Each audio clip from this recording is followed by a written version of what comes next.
nome da pregação de hoje é Fé Corajosa. Nós vamos falar de uma das histórias mais espetaculares da palavra de Deus. A história de Davi e Golias. Eu já li essa história milhares de vezes, para mim mesmo e para os meus filhos. Quando meu filho era um garotinho de 5 anos e nós fomos para o futebol, e nós chegamos num dia errado, em que era o momento dos mais velhos. E eu lembro de falar para ele, olha, Deus é com você. Vai lá. Arrebenta com aqueles gigantes. Quando minhas filhas ficavam com medo do escuro, eu as lembrava de Davi. Vai lá. Enfrenta. Nós não descendemos de frouxos. Nós não descendemos de covardes.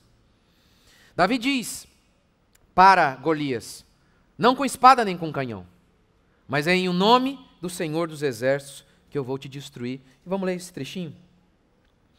Verso 44. Disse mais a Davi, vem atacar-me e entregarei teu corpo às aves do céu. Desculpa, esse aqui é o Golias, deixa eu falar de Davi. Verso 45. Mas Davi lhe respondeu, tu vens me atacar com espada, lança e escudo, mas eu vou te atacar em o nome do Senhor dos Exércitos, o Deus dos exércitos de Israel a quem tens afrontado. Hoje mesmo o Senhor te entregará em minhas mãos. Eu te ferirei e cortarei a tua cabeça. E hoje entregarei os cadáveres dos soldados filisteus às aves do céu e aos animais selvagens, para que toda a terra saiba que há Deus em Israel. E para que todos que aqui se ajuntaram saibam que o Senhor salva, não com espada, nem com lança, pois a batalha é do Senhor, e Ele vos entregará em nossas mãos. Esse é o texto chave aqui para compreender 1 Samuel 17. Não com espada, nem com canhão, mas em o nome do Senhor dos Exércitos. Davi ainda disse, olha, o pessoal vai saber que tem Deus aqui nesse país. O mundo vai saber que tem Deus aqui em Israel. O mundo vai saber, porque Deus vai me dar força, precisão, para derrotar você, para arrancar a sua cabeça. E aqui, mais uma vez, o grande tema do livro de Samuel. Esse é o tema do livro de Samuel. Que nós fomos chamados a confiar em Deus. Não na altura dos homens, não na força física, não do dinheiro, não na beleza.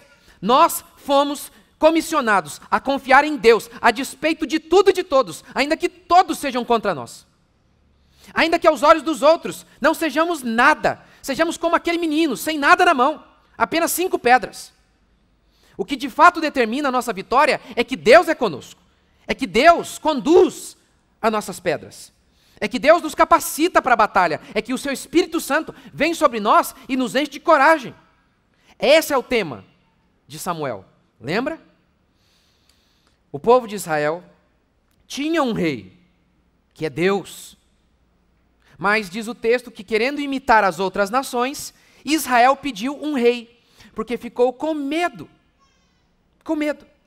porque Israel não tinha palácio, Israel não tinha um rei, Israel não tinha um exército formal. Mas olha o engano, sem exército formal, sem rei, sem palácio, quando eles tinham fé, eles venciam todas as batalhas, eles nunca perderam uma batalha. Quando eles estavam debaixo da bênção de Deus. No Egito eles perderam? Eles não tinham exército, eles não tinham nada, a única coisa que eles tinham era um homem, chamado Moisés, com um cajado na mão. Eles eram escravos, eles não venceram a nação superpoderosa do Egito? Diz o texto então que quando o povo pede um rei, Samuel ouve de Deus, porque Samuel era um juiz naquela época, não havia rei porque Deus era o rei. Deus diz para Samuel, Samuel, eles não estão rejeitando você, eles estão rejeitando a mim. Eles não têm confiança em mim, eles não acreditam que eu posso livrá-los. Eles querem basear a segurança deles em homens, num exército, em armas. Mas eles se esquecem que sou eu que capacito a mão, que adestro a mão do homem para a batalha. Sou eu quem dou a espada, sou eu quem dá a inteligência. Eles se esquecem disso. E eu não preciso de nada e nem de ninguém para dar vitória a vocês. Mas como eles pediram um rei, eu vou dar um rei do jeito que eles querem. Lembra quando Samuel fala para o povo? Esse é o rei que vocês escolheram. Qual foi o rei que eles escolheram? Era um rei alto. É óbvio que lá no dia, quem de fato escolheu foi Deus. Lembra? Por meio de sortes. E porque Deus já havia determinado que Saul seria o rei. Mas Deus deu o rei que o povo queria, um rei alto. agora vocês vão se sentir seguros, não é? Não é isso que você pensa muitas vezes? Quando eu ganhar 15 mil reais, ou então, se eu passar naquele concurso, aí eu vou estar de boa. Ó Deus, que Deus fulmine esse seu emprego, porque você fez desse emprego o seu Deus. Eu estou em paz, porque eu tenho meu pai, porque eu tenho meu marido. Tome cuidado com essas coisas que você coloca como razão da sua segurança, porque foi isso que Israel fez. Israel pecou ao depositar a razão da sua alegria, a sua esperança em qualquer outra coisa que não no Senhor. Esse é o tema deste livro. E mais uma vez, nós voltamos aqui. E Deus usa um menino, provavelmente de 14, no máximo 16 anos, para destruir, arrebentar, decepar, decapitar a cabeça de um gigante. Vamos lá. Primeira coisa aqui. A descrição de Golias. Ela é assustadora. O verso 4 diz que ele tinha 6 côvados e 1 palmo. Isso dá 2,92 metros, quase 3 metros. Como disse para vocês, o homem mais alto do mundo hoje se chama Sultan Kösen. Está na Turquia, tem 2,51 metros. Vocês lembram que tinha um gigante aqui, um abraço, ele deve estar nos assistindo lá no Rio de Janeiro. Lembra que tinha um... eu só vi a cabeça dele aqui. Ele era jogador de basquete, gigante. Perto desse cara aqui, 2,50, está longe. Golias tinha 2,92. O peso da armadura, diz o texto, 5.000 ciclos, que dá 57 quilos. A ponta da lança, 7 quilos. E ainda tinha um escudeiro. O objetivo de mostrar isso, por que o autor, aqui em 1 Samuel 17, deu esses detalhes? Para mostrar quão horripilante era Golias. Quão assustador. Tanto é que, diz o texto, Golias vinha todo dia, de manhã e de tarde, e falava, tem homem aí? Não, a gente não precisa travar uma guerra. Vamos fazer um duelo. Eu contra o homem de vocês. E quem vencer o duelo, venceu a batalha. Durante 40 dias, diz o texto, de manhã e de tarde, ele falava, tem homem aí? E cada vez que ele aparecia, diz o texto, o povo ficava apavorado e corria do gigante. Fugia do gigante. Agora, o verso 26 e 36 declara que ele insultava a Deus. Vamos ler de novo? Verso 26. Então Davi falou aos homens que se achavam perto, qual será a recompensa a quem matar esse filisteu e salvar a honra de Israel? Pois quem é esse filisteu incircunciso para afrontar o exército do Deus vivo? Ele está afrontando o exército do Deus vivo, ele está afrontando o Deus vivo. Davi era um garoto, provavelmente 14 anos, no máximo 16, como eu disse. Como sabemos disso? Com tanta certeza. A Escritura fala que eles eram em 8, os filhos de Jessé eram em 8. Lá em Números capítulo 1, verso 3, nós sabemos que só poderia ir para a batalha quem tinha mais de 20 anos. Mais de 20 anos. O texto diz que os 3 irmãos mais velhos de Davi foram para a batalha. Se eles eram em 8, e se os 3 foram, é porque os 3 tinham a mais de 20. Ou seja, Davi tinha ainda mais 4 irmãos que tinham menos de 20 anos. 4 irmãos. Ainda que Jessé fosse o bichão, vamos contar que ele fosse o bichão. Não é? O rapaz era um coelho. 1 ano aí mais ou menos, vai, para cada filho. Davi teria 16. 16. Supondo que não era tão rápido assim, pode ser que ele tinha uns 14, uns 15. Mesmo assim, mesmo 16. Ele era um menino, como o próprio texto diz, você é moço. Quando Davi ouve Golias falando aqueles absurdos, ele diz, peraí, eu vou lutar, quem é esse rapaz? Quem ele pensa que ele é? E assim, olha que coisa interessante no texto. Davi, ele ficou ouvindo as histórias, ficou ouvindo o que Golias falava, e ele ficou revoltado. E ele ficou indignado e disse, que isso? Quem é esse homem? Quem é esse incircunciso? Que era uma forma de xingar. Então, quem ouviu isso falou, esse menino é diferente. E o levaram até Saul. Porque o rapaz era corajoso. E lá o texto diz que Saul fala, você é moço, você não pode lutar, não pode. É realmente um menino enfrentando um gigante. Assim como essa é a história do nosso povo. Essa é a história do nosso povo. É a história de 120 pescadores, sem dinheiro, pescadores, donas de casa, sem dinheiro, sem recurso, considerado um bando de idiota por todo mundo. Aquilo ali é Davi de novo. É Davi se repetindo toda hora, sabe? É Davi e Golias acontecendo todo dia na história do povo de Deus. Aquela comunidade enfrentando um gigante que era o Império Romano. E aquele gigante ruiu, ele caiu. E aquele Davizinho, chamado a igreja, ela prevaleceu. Essa é a nossa história. A história do povo de Deus é assim. Quando a gente olha por toda a história, principalmente quando você lê e estuda a história do povo de Deus, essa história se repete o tempo inteiro.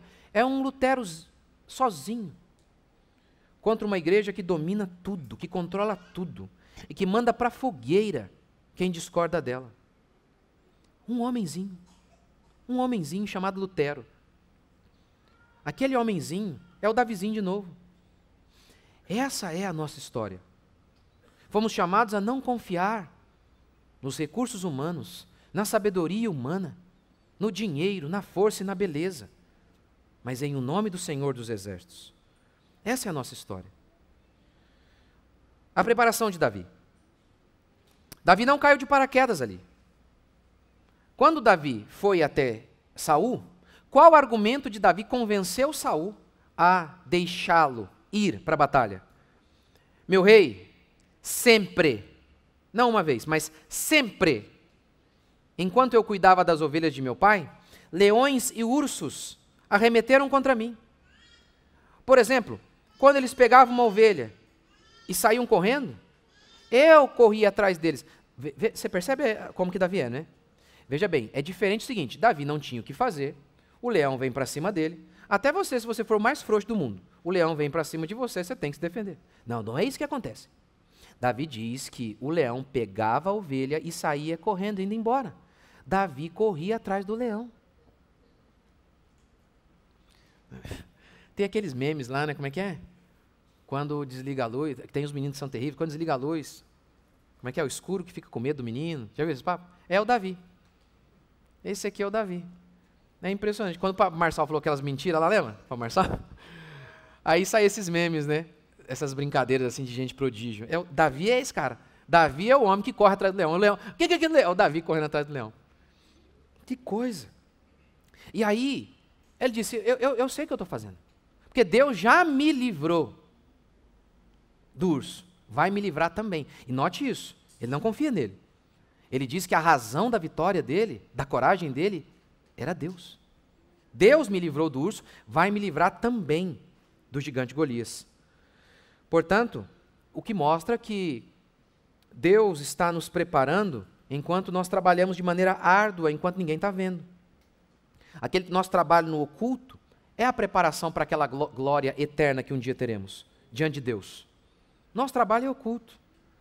Nosso trabalho é oculto. Eu não vou aplicar aqui para você como muitos pastores aplicam, que eles dizem assim, tá vendo? Olha, assim como Davi saiu lá do oculto e se tornou um sucesso aos olhos do mundo, isso é a promessa, eu não posso fazer para você, porque eu não creio que isso tenha na Bíblia. Mas Davi é sim uma figura para mim e para você. É essa figura de esperança de que todo servo de Deus um dia entrará na glória de Deus, será glorificado pelo Senhor.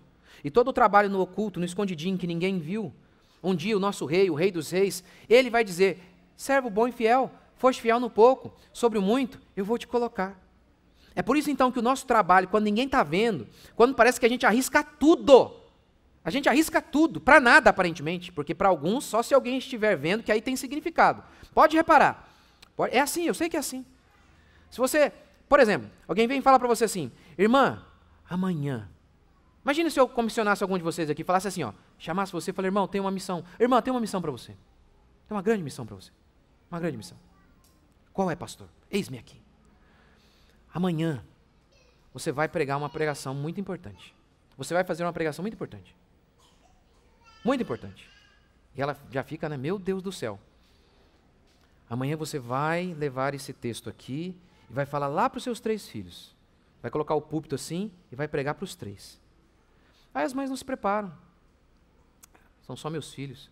Mas se eu dissesse, amanhã tem uma conferência para 20 mil pessoas, você vai pregar. Aí as pessoas se preparam. Aí elas se preparam.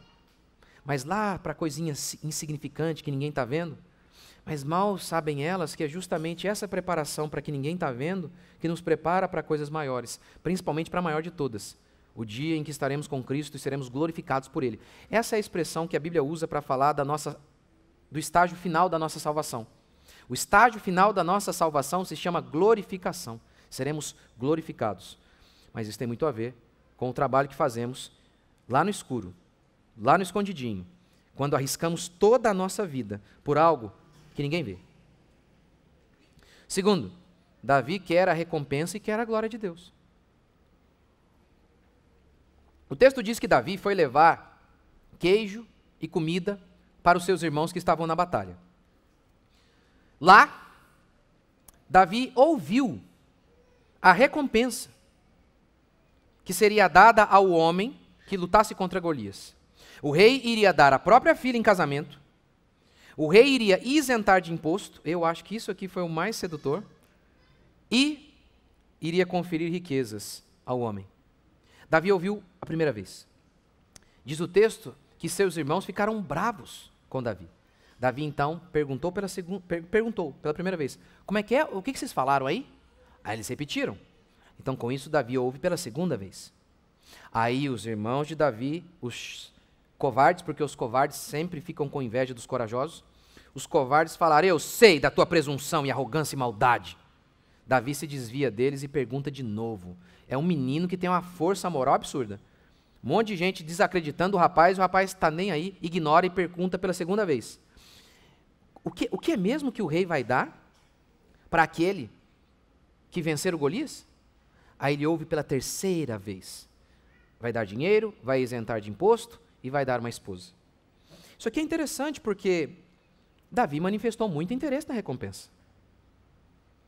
Isso aqui é interessante para mim e para você, porque é verdade que o amor ao dinheiro é a raiz de todos os males. E a teologia da prosperidade que incentiva a cobiça, ela é pecaminosa e maligna. Até entre os pagãos se entendia isso. Lembra? O toque, toque de Midas, lembra? Era essa a ideia. O Midas, ele já era muito rico, e ele queria dos deuses ainda um poder ainda maior para ter mais dinheiro. Ele queria que tudo aquilo que ele tocasse se tornasse em ouro.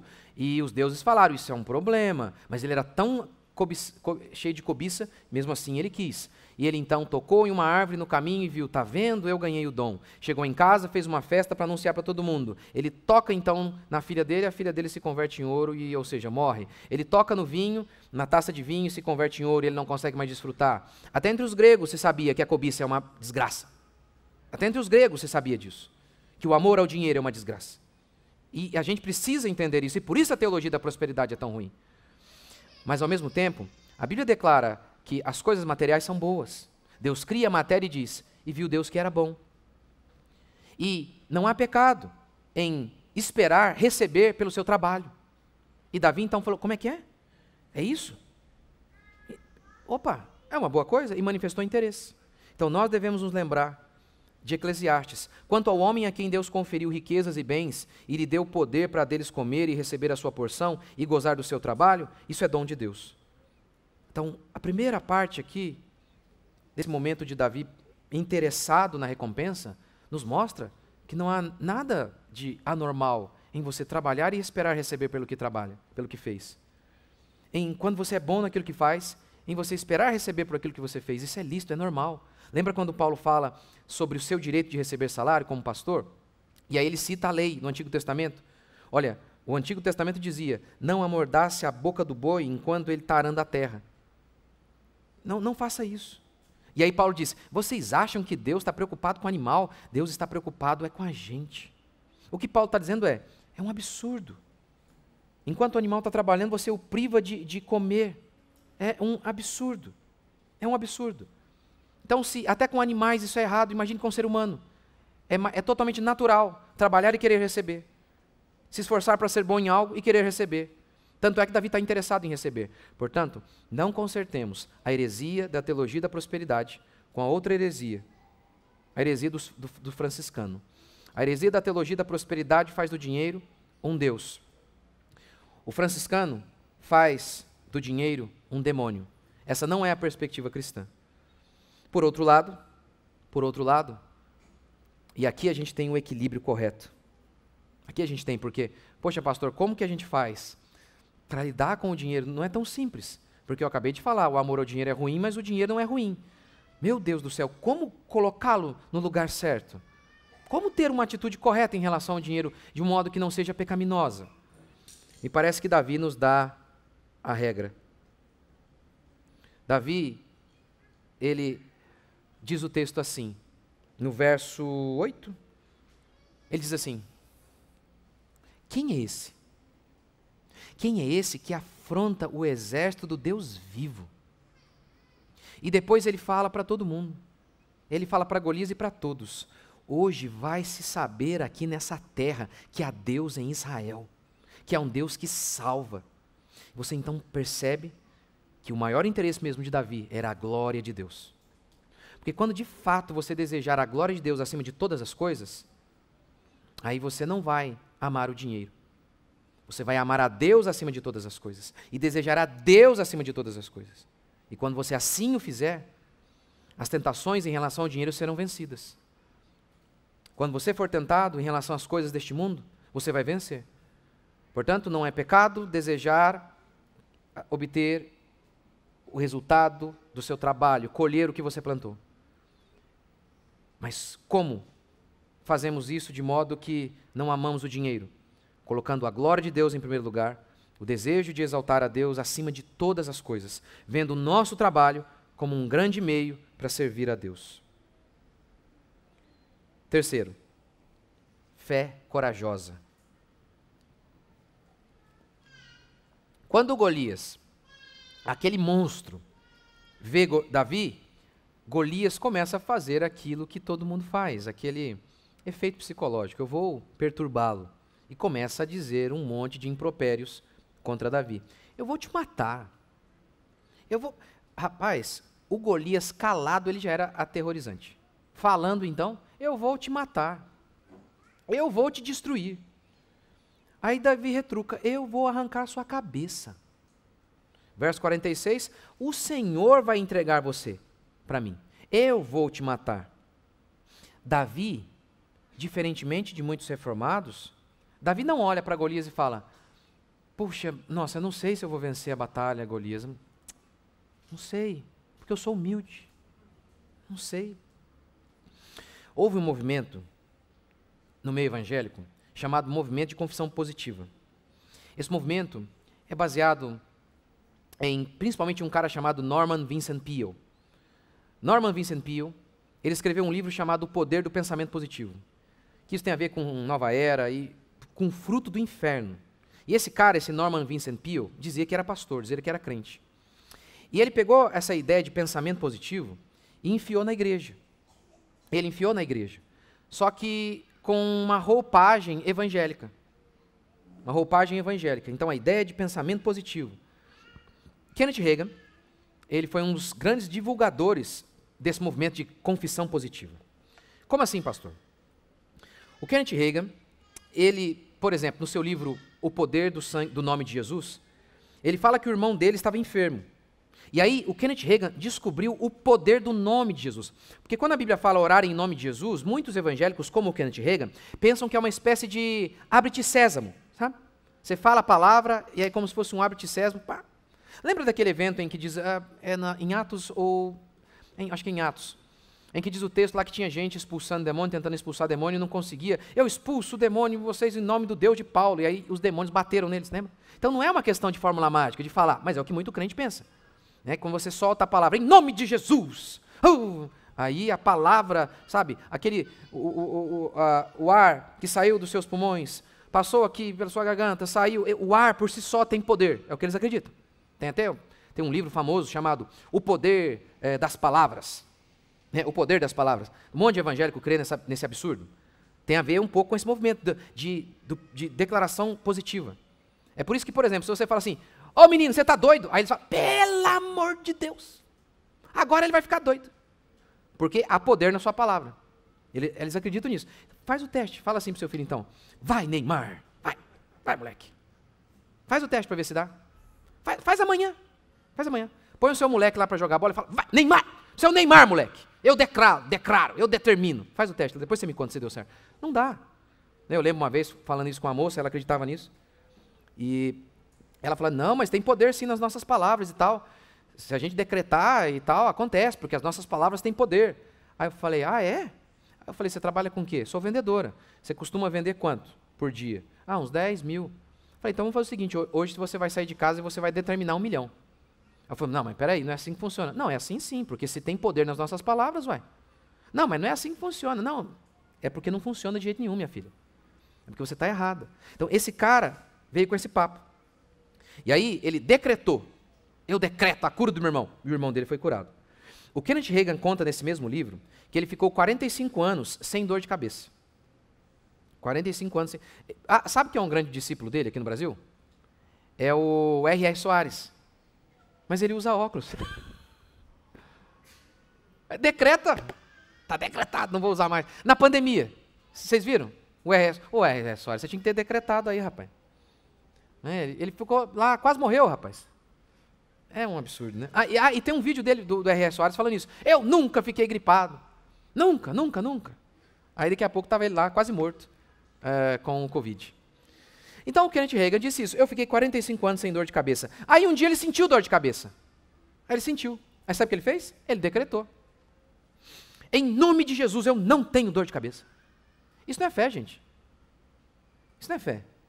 Isso é negar a realidade. A fé não é negar a realidade. A fé é crer que Deus pode mudar a realidade, mas não é negar a realidade. Ele está com dor de cabeça, ele diz, não estou, porque eu decreto, eu determino. Você imagina isso? É uma loucura, mas ele fala isso. Em nome de Jesus, não vou ter dor de cabeça. Em nome de Jesus, saia dor. Isso é pensamento positivo disfarçado de fé. E o Kenneth Hagin chega a ensinar exatamente isso. Que você tem que decretar as coisas. Porque Deus nos deu autoridade, então você tem que decretar. Nada acontece na sua vida porque você não decretou. Tem um outro cara desse movimento chamado David Yong Cho. Ele diz assim, você não está recebendo, ele escreve isso no livro dele, Quarta Dimensão. Você não recebe as suas orações porque você não sabe orar, você tem que decretar e decretar de maneira detalhada. É sério, está lá no livro dele. Você tem que pedir uma bicicleta, mas sabe por que Deus não deu a bicicleta? Porque você não falou o modelo nem a cor. Então Deus chegou lá na bicicletaria e falou, nossa, o que eu faço agora? Entendeu? Deus ficou confuso. É o nível do negócio, gente. Eu estou te falando isso aqui, eu falo para você por experiência que eu vivi nesse movimento.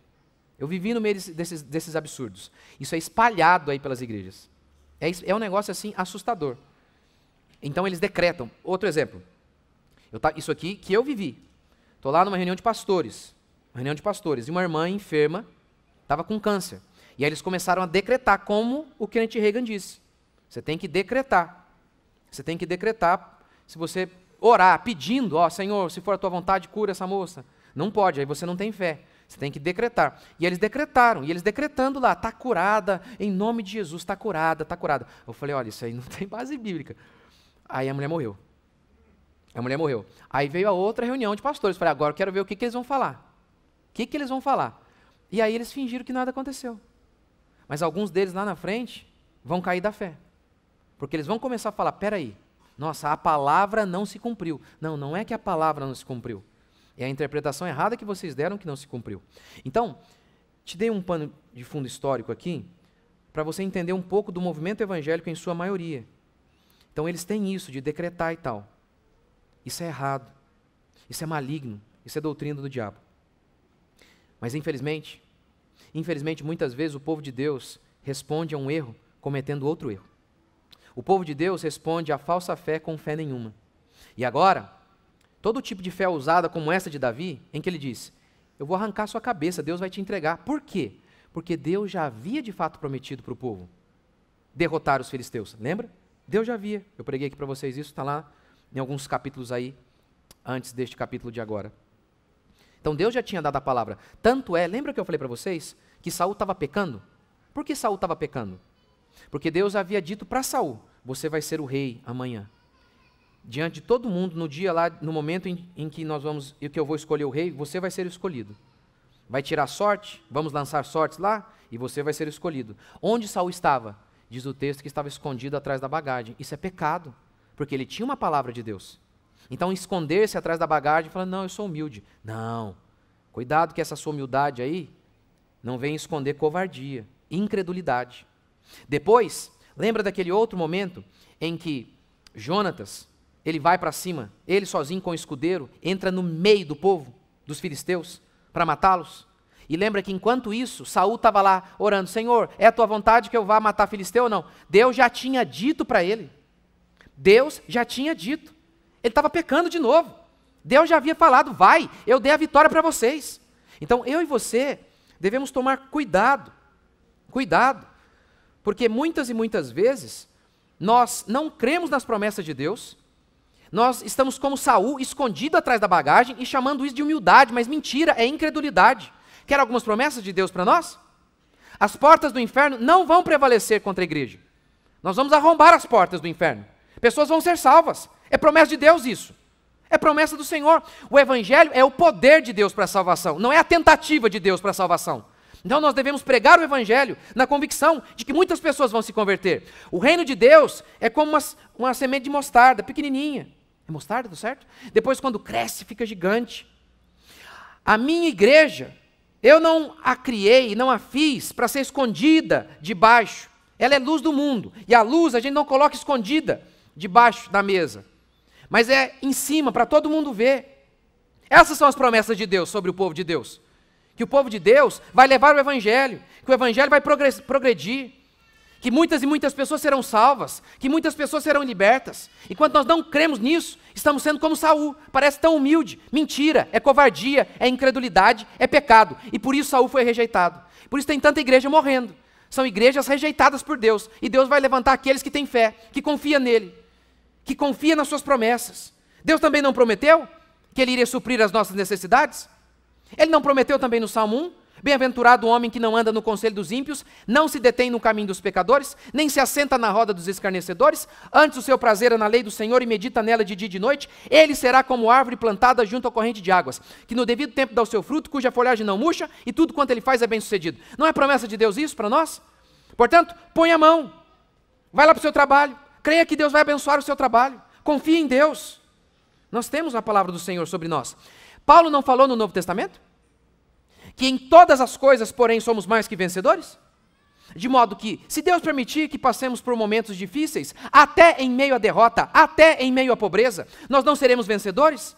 Portanto, essa é a verdade a nosso respeito. Não é que depositamos a confiança em nós, como Davi em nenhum momento depositou, mas nós confiamos que Deus nos ama, Ele tem o controle das nossas vidas, e quem está em Cristo é mais que vencedor, não importa a circunstância, de modo que você deve se levantar amanhã com essa perspectiva. Nós somos os únicos que podem, de fato, ter um pensamento positivo, porque sabemos que todas as coisas cooperam para o bem daqueles que amam a Deus. Somos os únicos que podemos levantar de manhã com esperança. Os outros entram e levantam com esperança porque são doidos.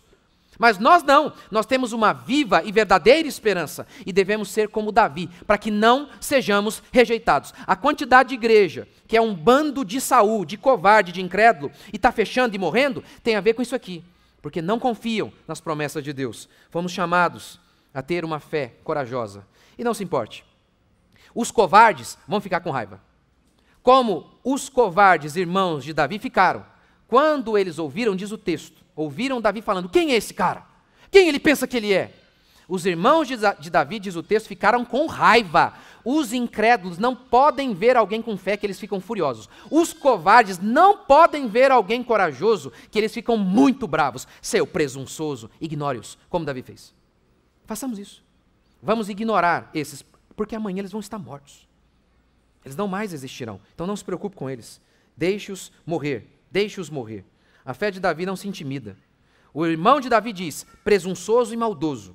Saul diz, você é moço. Golias, diz o texto, o desprezou. Todo mundo desprezando. Mas ele confiava em Deus. Ele confiava em Deus. E ele nem ligava mesmo, porque vocês estão certos em me desprezar. Afinal de contas, a vitória não vem de mim, vem de Deus. A vitória vem de Deus. E aí, dá uma olhadinha no verso 52, depois que Davi mata o gigante, arranca a cabeça dele. Então os soldados de Israel e de Judá levantaram-se gritando. O que você acha que aconteceu aqui? Os caras ficaram corajosos. Agora vamos! Hã? O que um homem corajoso não faz, hein? Ou melhor, o que um menino, o que um adolescente corajoso não fez, gente? Ninguém teve fé. Durante 40 dias, ninguém ousou. Ninguém, gente. Só um. E daí se os outros não quiserem nos acompanhar? E daí? E daí se for você sozinho? Você mais Deus é sempre maioria. Seja esse instrumento de Deus na sua casa, no seu trabalho. De coragem, de fé, para arrastar uma multidão. A fé de um homem, de um menino, gente. Olha o que fez. No seu trabalho, na sua casa. Seja instrumento de Deus. Por fim, a espada versus a fé. No verso 47, Davi diz: todos vão saber que Deus salva, não com espada. Saul era o mais alto, era o mais indicado, mas estava mais uma vez escondido atrás da bagagem. Saul era o reflexo da incredulidade daquele povo, que confiava em aspectos humanos e naturais, e não confiava em Deus. Davi é o símbolo da fé, da confiança total em Deus. Que Deus nos dê graça, porque Apocalipse declara que você não tem opção de ser covarde. O lago de fogo e enxofre está preparado para homicidas, covardes. E é mais ou menos assim mesmo lá. Ele cita covarde e junto ali com homicida. É porque, de que adianta você saber a verdade se você é covarde? Você é uma espécie de assassino, deixa as pessoas morrerem. Não adianta nada. Não adianta nada. Tem que ser corajoso. Tem que pregar. Tem que falar o que é certo. Tem que expor. Isso é amor. E Davi o fez. E nós também devemos fazer. A coragem é uma daquelas virtudes que sustentam todas as outras. Não adianta você ser bondoso se você é um frouxo, se você é um fraco. Não adianta. Não adianta você ser inteligente se você é fraco, se você é frouxo, se você tem medo. Não adianta você ter conhecimento de tudo se você não tem coragem de expô-lo, porque você será chamado de presunçoso, maldoso, polêmico. Você tem que aprender a fazer o que Davi fez. Ignore. Ignore. Por exemplo, muitas vezes, como agora, pastores às vezes falam absurdos sobre burnout, falando que é doença. Não é doença, vocês estão errados. E pastores de renome, que eu respeito até. E alguns dizem assim para mim: pastor, não é a hora de falar isso, porque com base em tudo que está acontecendo, aí você vai falar desse assunto. Deixa eu ver se eu entendi. Agora que o assunto está quente, milhões de pessoas estão recebendo essa informação errada, que burnout é doença. Aí amanhã, quando o assunto esfriar e ninguém estiver mais ouvindo, aí eu vou falar? Não, agora é a hora de falar. Agora, eu vou falar agora, é óbvio que eu vou falar agora. Vou falar agora. E aí, vão dizer que eu faço por like. Vão dizer que eu sou presunçoso e maldoso. E daí? Nós não temos que ter força moral para aguentar isso e fazer o que é certo? É o que a gente tem que fazer. Ignorar esses covardes e seguir em frente. Um menino, só um menino, 5 pedras.